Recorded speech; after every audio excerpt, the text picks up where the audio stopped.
Radish का परोठा बना रही हूँ। उसके लिए जो इंग्रेडिएंट्स है, ग्रेट किया हुआ मूली, റാഡിഷ്, ഇത് देखो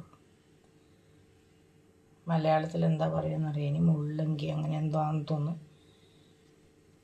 പിന്നെ उसके लिए कोरिएंडर लीव्स, थोड़ा सा कांदा लहसुन मिर्ची पाउडर और अदरक जिंजर का पेस्ट और गरम मसाला, हल्दी, नमक और राडिश ग्रेट किया हुआ.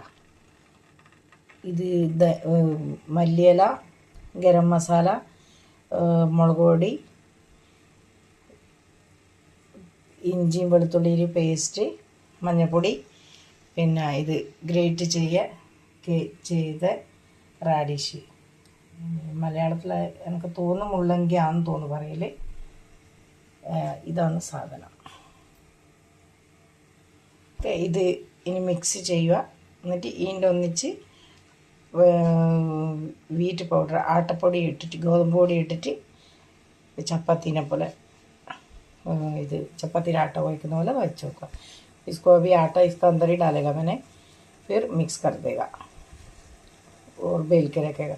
इसको स्टफिंग करके भी बना सकता है और ऐसे भी बना सकते हैं. मैं अभी सुबह सुबह टिफ़िन के लिए बना रही हूँ, तो फटाफट वो एक ही साथ मिक्स करके बना ली.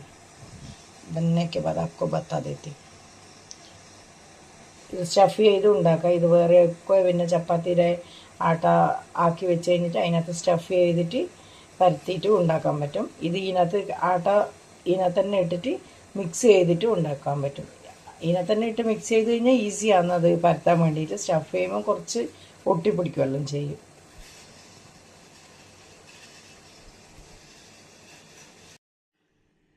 आटा बन के तैयार कर दिया. इधर आटा കുഴച്ച് വെച്ചു. ഇനി ഇത് ചപ്പാത്തിനെ പോലെ ഉണ്ടാക്കണം. आटा बेल के तैयार कर दिया. अभी परोठा बना देगा बेल के.